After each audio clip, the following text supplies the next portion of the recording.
ఆదాయానికి మించి ఆస్తులు కూడబెట్టారనే ఆరోపణలతో సోదాలు చేసిన ఏసీబీ అధికారులు సిసిఎస్ ఏసీపీ ఉమామహేశ్వరరావును అరెస్ట్ చేశారు. నగరంలోని అశోక్ నగర్లో ఉన్న ఆయన ఇల్లు, కూతురి ఇల్లు సంబంధించిన మరో 2 ఇల్లు, సిసిఎస్ ఆఫీసు, సన్నిహితుల ఇళ్లలో ఆంధ్రప్రదేశ్లో 2 చోట్ల ఏసీబీ అధికారులు సోదాలు నిన్న చేశారు. 17 ప్రాపర్టీలను గుర్తించారు. అందులో ఘట్కేసర్ ప్రాంతంలో 5 ఫ్లాట్లు, 38 లక్షల నగదుతో పాటు 60 తులాల బంగారం సీజ్ చేశారు. ఇప్పటి వరకు సీజ్ చేసిన వాటి మార్కెట్ విలువ ప్రకారం 3.5 కోట్లకు పైగా ఉంటుందని అంచనా వేస్తున్నారు. కాగా బహిరంగ మార్కెట్లో దీని విలువ మరింత అధికంగా ఉండనుంది. ఇంకా ఏపీలోని విశాఖ సమీపంలోని చౌడవరం వద్ద 7 ప్రాపర్టీలు, షామీర్పేట్, కూకట్పల్లి, మేడ్చల్, మల్కాజ్గిరి ప్రాంతాల్లో ఆస్తులు ఉన్నట్లు గుర్తించారు. ఫార్మాలిటీస్ పూర్తి చేసిన తర్వాత ఇవాళ ఉమామహేశ్వరరావును కోర్టులో ప్రవేశపెట్టనున్నారు.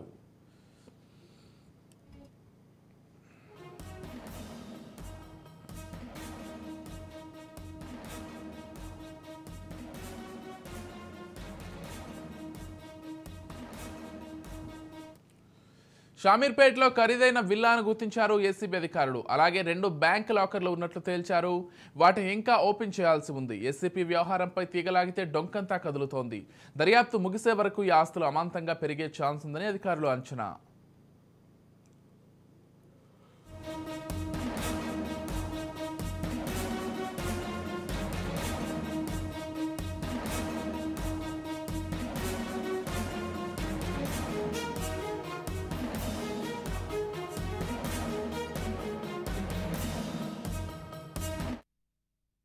ప్రీ లాంచ్ పేరుతో అమాయకులను 100 కోట్లు మోసం చేసిన రియల్ ఎస్టేట్ చీటింగ్ కేసును ఏసీపీ ఉమామహేశ్వరరావు విచారణ చేస్తున్నారు. ఇంత పెద్ద కేసు అయినా ఇందులో పెద్దగా పురోగతి లేకపోవడంతో విచారణ అధికారిపై పలు ఆరోపణలు వచ్చాయి. దీంతో ఏసీబీ అధికారులు రంగంలోకి దిగారు. నగరంలోని అశోక్ నగర్లోని ఆయన ఇల్లు, ఆఫీస్, క్యాబిన్ సహా 10 చోట్ల ఏసీబీ ఆకస్మిక దాడులు చేసింది. ఏపీలోనూ విశాఖ సమీపంలో ప్రాపర్టీస్ ఉన్నట్లు ఏసీబీ గుర్తించింది. గతంలో ఇబ్రహీంపట్నం ఏసీపీగా ఉన్నప్పుడే ఉమామహేశ్వరరావుపై అనేక అవినీతి ఆరోపణలు, భూ వివాదాల్లో తలదూర్చడం, పెద్ద ఎత్తున డబ్బు వసూలు చేశారన్న ఆరోపణలు ఉన్నాయి. నిందితులకు సపోర్ట్ చేస్తూ బాధితులకు అన్యాయం చేస్తున్నారనే కంప్లైంట్స్ కూడా ఏసీబీకి అందినట్లు తెలుస్తోంది. ఏసీబీ సోదాల్లో భాగంగా పెద్ద మొత్తంలో నగదు, బంగారాభరణాలు, ల్యాండ్ డాక్యుమెంట్స్ స్వాధీనం చేసుకున్నారు. బ్యాంకు లాకర్లను కూడా గుర్తించారు.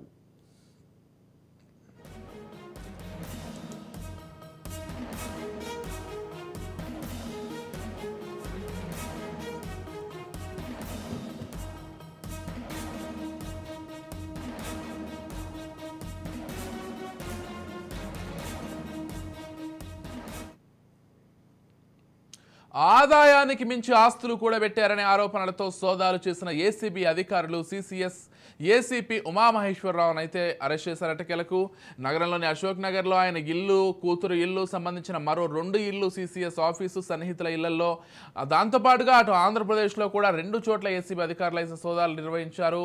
ఇక 17 ప్రాపర్టీలను గుర్తించినట్లుగా తెలుస్తోంది. అందులో ఘట్కేసర్ ప్రాంతంలో 5 ఫ్లాట్లు, 38 లక్షల నగదుతో పాటు 60 తులాల బంగారాన్ని అయితే ఇప్పటి వరకు సీజ్ చేశారు. అయితే ఈ సీజ్ చేసిన వాటి విలువ 3.5 కోట్లకు పైగా ఉంటుందని, బహిరంగ మార్కెట్లో మరింత ఎక్కువగా ఉండే అవకాశం ఉందని కూడా మనకు సమాచారం అందుతోంది. దీంతో పాటుగా మరికొన్ని ప్రాంతాల్లో కూడా ఆయనకు ఆస్తులు ఉన్నట్లుగా తెలుస్తోంది. అటు ఆంధ్రప్రదేశ్లో విశాఖ సమీపంలో ఉన్నటువంటి చౌడవరం దగ్గర కూడా ఆయన కొన్ని ఆస్తులు కూడా పెట్టుకున్నట్లుగా అయితే సమాచారం అందుతోంది. మొత్తంగా ఈ అంశానికి సంబంధించి పూర్తి సమాచారం అందించడానికి మా crime bureau chief Inna Reddy phone ద్వారా సిద్ధంగా ఉన్నారు. చెప్పండి Inna Reddy. Vijay, good morning Vijay. ACB ఏమైతే నిన్న రైడ్ చేసి ఉమామహేశ్వరరావు, సిసిఎస్ ఏసీపీ ఉమామహేశ్వరరావును రాత్రిపూట అరెస్ట్ చేసినట్టు ఏసీబీ అధికారికంగా ప్రకటించింది. అంటే ఏసీబీ రైడ్ చేసినప్పుడు ఉమామహేశ్వరరావుకు సంబంధించిన వ్యవహారంలో ఆదాయం నుంచి ఆస్తులు ఉన్నాయని చెప్పని మొత్తంగా ఆయన ప్రాపర్టీ సీజ్ చేసిన ప్రాపర్టీని కూడా ప్రస్తుతం వాళ్ళు వెల్లడించిన నేపథ్యంలో మొత్తంగా 18 ప్రాపర్టీలు గుర్తించారని, దాంట్లో 5 ఘట్కేసర్లో ఫ్లాట్లు, 38 లక్షల నగదు, 60 తులాల బంగారం కూడా సీజ్ చేసినట్టు కూడా ఏసీబీ అధికారులు వెల్లడించారు. అయితే ఇప్పటి మార్కెట్ ప్రకారం దాదాపు 3 కోట్ల పైనే ఉండే అవకాశం ఉంది. దాదాపు 10 కోట్ల వరకు ఉండే అవకాశం ఉంది. ప్రస్తుతం ఉన్న రేటు చెప్తున్న పరిస్థితి. సో మొత్తం మీద 2 లాకర్లు గుర్తించామని చెప్పి, అలాగే శామీర్పేటలో ఒక విల్ల కూడా గుర్తించామని చెప్తారు. మొత్తం మీద మరి ఈయన సంబంధించిన వ్యవహారంలో ఉమామహేశ్వరరావుకు సంబంధించి ఆయన ఎక్కడ పనిచేసిన, గతంలో కూడా ఆయన మీద 2 కేసులు కూడా నమోదైంది. ఒక మర్డర్ కేసులో అక్యూజ్డ్ కి ఆయన సపోర్ట్ చేశాడని చెప్తున్న నేపథ్యంలో కూడా ఆయన మీద అనేకమైన ఆరోపణలు వచ్చి సస్పెండ్ కూడా అయిన నేపథ్యంలో ప్రస్తుతం ఆయన సిసిఎస్ ఏసీపీగా ఉంటూ ఇక్కడ అంటే ఎవరైతే ఫిర్యాదుదారులను కాకుండా తర్వాత మోసాలు పాల్పడ్డ వాళ్లకు ఈయన సపోర్ట్ చేస్తున్నారని చెప్పిన నేపథ్యంలో కూడా వచ్చిన సమాచారం మేరకు పూర్తి స్థాయిలో ఎంక్వైరీ చేసినప్పుడు మొత్తం బయటపడ్డాయి. సో దీనికి సంబంధించి గతంలోనే చాలా ఆరోపణలు వచ్చాయి. తర్వాత దీనికి సంబంధించి ఆయన ప్రాపర్టీస్ శామిరిపేట, కుకుట్పల్లి, మేడ్చల్ల, మల్కాజ్గిరి ప్రాంతాల్లో ఉన్నట్టు కూడా ఏసీబీ అధికారులు కూడా పూర్తిగా గుర్తించడం జరుగుతాం. సో ఇంత భారీ ఎత్తున ప్రాపర్టీస్ సంపాదించడానికి ప్రధానమైన కారణం ఆయన ఎక్కడికి వెళ్ళినా కూడా పై అధికారులు మట్టిని చేసుకుని ఏదో రకంగా ఆయన అంటే బాధితుల తరపున కాకుండా నేరస్తులకు సపోర్ట్ చేస్తూ ఆయన ఈ రకంగా అక్రమాసులు కూడబెట్టాడని చెప్పేసి కూడా తెలుస్తా ఉంది. అలాగనే ఈయన మొత్తంగా సంపాదించిన ఆస్తులు మొత్తం కూడా కోట్లాది రూపాయల విలువ ఆస్తులు ఉన్నాయని చెప్పేసి, అయితే ఫ్రీలాన్స్ పేరుతో అమాయకులు మోసం చేస్తున్న ఎలక్ట్రిక్ కంపెనీకి సంబంధించి ఆయన భారీ ఎత్తున ముడుపులు తీసుకున్న ఆరోపణల నేపథ్యంలో తీగడానికి దొంగలినట్టుగా ఆయన ఓపెన్ గా మొత్తం ఆయన సంబంధించిన చిట్టా అంటే ఈ అక్రమాసుల చిట్టా మొత్తం బయటకు వచ్చింది. మొత్తంగా అశోక్ సంబంధించిన అక్రమాసుల వ్యవహారంలో చూస్తే అశోక్ నగర్లో ఆయన ఇల్లు, తర్వాత ఆఫీసు, తర్వాత క్యాబిన్ సహా 10 చోట్ల దాడులు చేసిన నేపథ్యంలో ఇవన్నీ కూడా బయటకు వచ్చి చూస్తాం. సో మొత్తం మీద ఈ దగ్గర నుంచి అనేకమైన ల్యాండ్ డాక్యుమెంట్స్ ఉన్నాయి. ఈ ల్యాండ్ డాక్యుమెంట్స్ లో కొంతమంది అధికారులు, కొంతమంది పోలీసు అధికారులకు సంబంధించిన ల్యాండ్ డాక్యుమెంట్స్ కూడా ఉంటాం. పలు అనుమానాలకు దారి తీసిన నేపథ్యంలో వాళ్ళని కూడా పిలిపించి విచారించే అవకాశం కనిపిస్తా ఉంది. అయితే మనకు అందుతున్న సమాచారం ప్రకారం ఈ రోజు ఆయన అరెస్ట్ చేసి రిమైండ్ చేసిన తర్వాత మళ్ళీ తిరిగి ఆయన కస్టడీ తీసుకుని విచారిస్తే ఇంకా చాలా కీలకమైన అంశాలు బయటకు వచ్చే అవకాశం కనిపిస్తా ఉందని చెప్పి కూడా మనకు సమాచారం అంతా ఉంది. మొత్తం మీద అనేక రకమైన ఆరోపణలు ఎదుర్కొంటున్న ఈయనకు సంబంధించి ఇంకా ఎవరెవరితో సంబంధాలు ఉన్నాయి, తర్వాత ఆయన డ్యూటీలో ఉన్నప్పుడు ఉమామహేశ్వరరావు ఎవరితో ఎక్కువ కాంటాక్ట్ లో ఉండేవాడు అని చెప్పిన కాకుండా ప్రధానంగా నిన్న రైట్ చేసిన వ్యవహారం మనం చూస్తే ప్రధానంగా స్నేహితులు, బంధువుల ఇళ్లలో దాడి చేసిన నేపథ్యంలో వాళ్ళు కూడా బినామీలుగా ఉన్నారు. ఈయనకు ఆయన ఒక పోలీస్ ఆఫీసర్ కాబట్టి డైరెక్ట్ గా ఆయన ముడుపులు తీసుకోకుండా బినామీల రూపంలో తీసుకున్నట్టు గుర్తించిన నేపథ్యం చూస్తాం. మొత్తం మీద ఈ రోజు సాయంత్రం అరెస్ట్ చేసి ఈ రోజు ఉదయానికి రిమైండ్ చేసిన తర్వాత కోర్టులో పిటిషన్ వేసి తిరిగి విచారణ చేస్తే అనేక విషయాలు బయటకు వెల్లడవుతామని చెప్తున్న నేపథ్యంలో ప్రస్తుతం పోలీసులు ఆ దిశగా కోర్టులో కూడా పిటిషన్ దాఖలు చేసే అవకాశం కనిపిస్తా ఉంది. Vijay, right, thank you Inna Reddy.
ఇప్పటి వరకు సీజ్ చేసిన వాటి విలువ 3.5 కోట్లకు పైగా ఉంటుందని అంచనా వేస్తున్నారు. మొత్తంగా ఉమామహేశ్వరరావు ఆస్తులను బయట పెట్టినట్లయితే దీంతో పాటుగా ఆయనకు ఏపీలోని విశాఖ సమీపంలో చోడవరం వద్ద 7 ప్రాపర్టీలు, షామర్పేట్, కూకట్పల్లి, మేడ్చల్, మల్కాజ్గిరి ఇలా అనేక ప్రాంతాల్లో ఆస్తులు ఉన్నట్లుగా గుర్తించారు. ఇక ఫార్మాలిటీస్ పూర్తి చేసిన తర్వాత ఇవాళ ఉమామహేశ్వరరావునైతే కోర్టులో ప్రవేశపెట్టనున్నారు.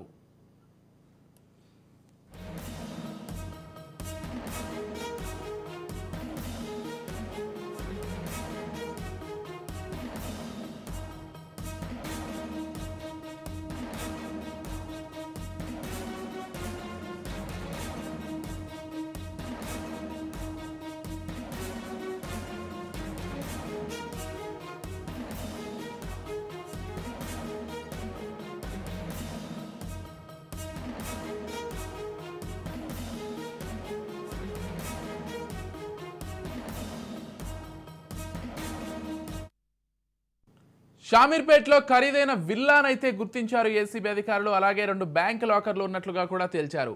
వాటిని ఇంకా ఓపెన్ చేయాల్సి ఉంది. ఏసీపీ వ్యవహారంపై తీగలాగితే డొంకంతా కదులుతోంది. దర్యాప్తు ముగిసే వరకు ఈ ఆస్తులు అమాంతంగా పెరిగే ఛాన్స్ ఉందని అధికారులు అంచనా వేస్తున్నారు.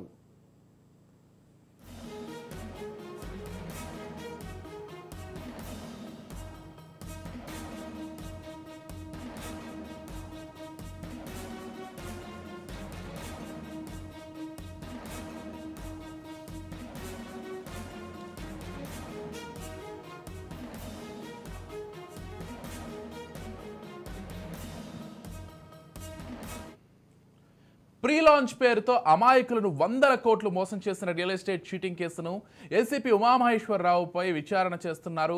అయితే ఇంత పెద్ద కేసు అయినా ఇందులో పెద్దగా పురోగతి లేకపోవడంతో విచారణాధికారిపై పలు ఆరోపణలు వచ్చాయి. దాంతో ఏసీబీ అధికారులు రంగంలోకి దిగారు. నగరంలోని అశోక్ నగర్లోని ఆయన ఇల్లు, ఆఫీస్ సహా 10 చోట్ల ఏసీబీ ఆకస్మిక దాడులు చేసింది. ఏపీలోనూ విశాఖ సమీపంలో ప్రాపర్టీస్ ఉన్నట్లు ఏసీబీ గుర్తించింది. గతంలో ఇబ్రహీంపట్నం ఏసీపీగా ఉన్నప్పుడే ఉమామహేశ్వరరావుపై అనేక అవినీతి ఆరోపణలు, భూ వివాదాల్లో తలదూర్చడం, పెద్ద ఎత్తున డబ్బులు వసూలు చేశారన్న ఆరోపణలు ఉన్నాయి. నిందితులకు సపోర్ట్ చేస్తూ బాధితులకు అన్యాయం చేస్తున్నారన్న కంప్లైంట్స్ కూడా ఏసీపీకి అందినట్లు తెలుస్తోంది. ఏసీబీ సోదాల్లో భాగంగా పెద్ద మొత్తంలో నగదు, బంగారాభరణాలు, ల్యాండ్ డాక్యుమెంట్స్ను స్వాధీనం చేసుకున్నారు. బ్యాంకు లాకర్లను కూడా గుర్తించినట్లుగా సమాచారం అందుతోంది.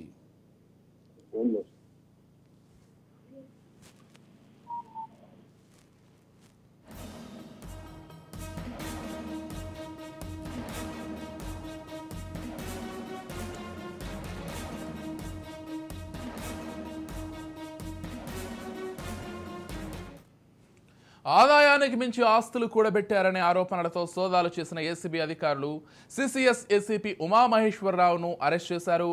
ఈరోజు మరికొద్దిసేపట్లో కోర్టులో కూడా ప్రవేశపెట్టబోతున్నారు. అయితే ఇదే నేపథ్యంలో ఆయన ఆస్తుల చిట్టా అయితే ప్రస్తుతం ప్రతి ఒక్కరిని కూడా విస్మయానికి గురి చేస్తోంది. నిన్న మొన్నటి వరకు కొంత మాత్రమే కూడబెట్టారు అనుకున్నారు. కాకపోతే ఏసీబీ రంగంలోకి దిగిన తర్వాత ఆయన ఆస్తుల చిట్టా చూసి కొంత విస్తుపోవాల్సినటువంటి పరిస్థితి నెలకొందని చెప్పాలి. ఇదే అంశానికి సంబంధించి మరింత సమాచారం అందించడానికి మా పొలిటికల్ ఎడిటర్ అరవింద్ కొల్లి సిద్ధంగా ఉన్నారు.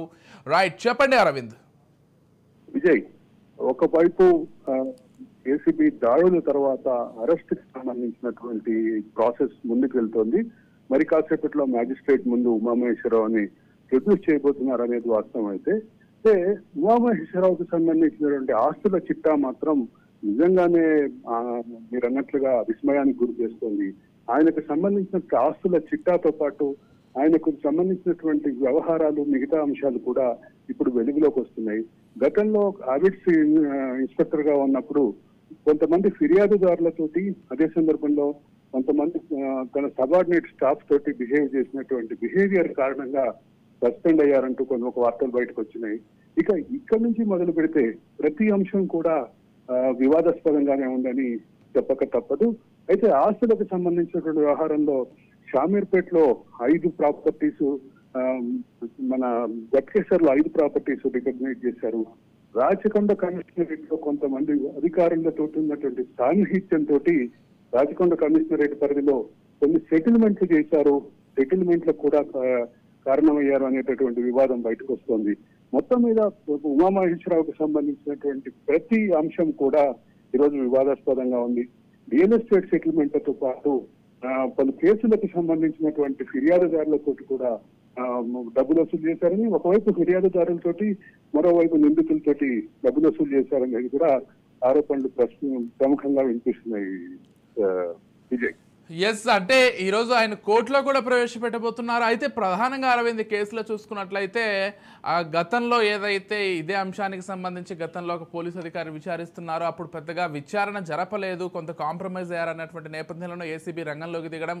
ఏసీబీ రంగంలోకి దిగిన తర్వాత అటు అంటే సిటీ వ్యాప్తంగా ఆయనకున్నటువంటి ఆస్తుల వివరాలు కావచ్చు, లేకపోతే మళ్ళీ ఆంధ్రప్రదేశ్లో కూడా విశాఖపట్నం దగ్గరలో ఉన్నటువంటి చౌడవరం దగ్గర ఆయన సంపాదించినటువంటి ఆస్తులు కావచ్చు, ఈ మొత్తం ఆస్తులకు సంబంధించి ఒక్కొక్క చిట్టా లాగుతున్నారు. ఇప్పటికే ఆయన ఆస్తులు ఏవైతే ఏసీబీ గుర్తించిందో వాటి విలువే కోట్ల రూపాయల్లో ఉన్నట్లుగా తెలుస్తోంది. మరిన్ని ఆస్తుల విలువను కూడా ఇప్పటికే లెక్క కట్టాల్సినటువంటి అంశం కూడా ఉంది. అంటే ఇంతలా ఎలా సంపాదించారు? కేవలం నిన్న మీడియాతో మాట్లాడినటువంటి విచారణాధికారి ఇదే అంశంపై చెప్పినటువంటి విషయాన్ని ఒకటి కీలకంగా గమనించాలి. రిజిస్ట్రేషన్ వాల్యూ ప్రకారం 1,50,00,000కు సంబంధించినటువంటి అంటే ఆయనకు సంబంధించిన ఆదాయానికి మించిన ఆస్తులు 1,50,00,000కు సంబంధించిన ఆస్తుల్ని మేము గుర్తించాము అని చెప్పారు. అదే సందర్భంలో ఇంకొక 2 లాకర్లలో ఉన్నటువంటి వస్తువులని, లాకర్లో ఉన్నటువంటి డాక్యుమెంట్లని బయటికి తీసుకురావాలని కూడా చెప్పారు. అయితే ఈ రోజు కోర్టులో ప్రొడ్యూస్ చేస్తున్నారు కాబట్టి కోర్టు రిమాండ్ అనంతరం మళ్ళీ ఒకసారి పోలీస్ కస్టడీకి తీసుకొని పూర్తి స్థాయి విచారణ జరిపి మరిన్ని వివరాలు బయట పెడతామని చెప్పి అధికారులు మీడియాతో మాట్లాడుతూ చెప్పారు. ఇక్కడ నుంచి మొదలు పెడితే మరికొంత ఈ అంశాలకి మరికొంత లోతులోకి వెళ్తే చాలా కీలకమైనటువంటి విషయం ఏంటంటే ఈ అధికారికి సంబంధించినటువంటి వ్యవహార శైలితో పాటు ఈ అధికారికి సంబంధించిన ఆస్తుల చిట్టా కూడా ఇవి కాకుండా ఇప్పుడు బయట పెట్టినవి కాకుండా మరికొన్ని బయటకు వచ్చేటటువంటి అవకాశం ఉంది, వస్తున్నటువంటి పరిస్థితి కూడా ఉంది. అయితే కస్టడీ తర్వాత పూర్తి క్లారిటీ వస్తుందని చెప్పారు. కానీ ఒకవైపు ఈ వివాదాలన్నిటికీ కారణమైనటువంటి ఉమామహేశ్వరరావు వ్యవహార శైలి మాత్రం మొదటి నుంచి వివాదాస్పదమైనటువంటి అంశంగానే భావించాలి. అదే సందర్భంలో హైదరాబాద్ నగరంలో ఈ అంటే ఒక లాబీకి కీలకంగా ఉన్నారు, లాబీ తోటి ఆయన చాలా పనులు చేయిస్తున్నారనేది కూడా, లాబీ ద్వారా వచ్చినటువంటి పనులు కూడా ఆయన చేయించారు అనేటటువంటి అంశం కూడా ముందుకు వస్తుంది. ఇప్పుడు ప్రధానంగా గమనించాల్సింది ఏంటంటే గత ప్రభుత్వ హయాంలో ఫ్రెండ్లీ పోలీసింగ్ పేరిట ఏదైతే జరిగిందో, ఫ్రెండ్లీ పోలీస్ పేరిట జరిగినటువంటి పోలీసు రాజ్యానికి సంబంధించినటువంటి ఆనవాళ్లు బయటకు వస్తున్నాయనేది చెప్పక తప్పదు. గతంలో ఒక జిహెచ్ఎంసీలో ఉన్నతాధికారిగా, హెచ్ఎండిఏలో ఉన్నతాధికారిగా ఉన్నటువంటి రెరా కార్యదర్శిగా ఉన్నటువంటి శివబాలకృష్ణన్ ఒక్కరిని అరెస్ట్ చేస్తే దానికి సంబంధించిన లింకులు చాలా బయటపడినటువంటి విషయం గమనంలోకి తీసుకుంటే ఇప్పుడు ఉమామహేశ్వరరావు కూడా అదే రకమైనటువంటి పరిస్థితి. టీసీఎస్ లో ఆయన పనిచేసిన కాలం, అదే సమయంలో ఆయనకి రాజకొండ కమిషనరేట్ లో ఉన్నటువంటి కొంతమంది సిఐల లింకు, గతంలో బెట్కేసర్ అండ్ శామ్యూల్పేటలో సిఐలుగా పనిచేస్తున్నటువంటి వ్యక్తులకు సంబంధించిన అంశాలు, వీటన్నిటిని కూడా ఇప్పుడు బయటకు తీసుకొస్తున్నటువంటి పరిస్థితి ఉంది. అయితే కమిషనరేట్ లో ఉండే ఒక ఉన్నతాధికారి ఆయనకు సహకరించినట్టుగా నాన్ క్యాడర్ ఉన్నతాధికారి అంటున్నారు. నాన్ క్యాడర్ అంటే ఐపీఎస్ అధికారి, కాన్ క్యాడర్ ఉన్నతాధికారి అంటున్నారు. ఈ విషయంలో కూడా క్లారిటీ రావాల్సిన అవసరం ఉంది. ఇవన్నీ కూడా కస్టడీ అనంతరం బయటకు వస్తాయని చెప్పి విచారణ అధికారులు చెప్తున్నారు. కాబట్టి మరికొంత ముందుకెళ్లే అవకాశం అయితే ఉంది. Vijay, right, thank you Arvind.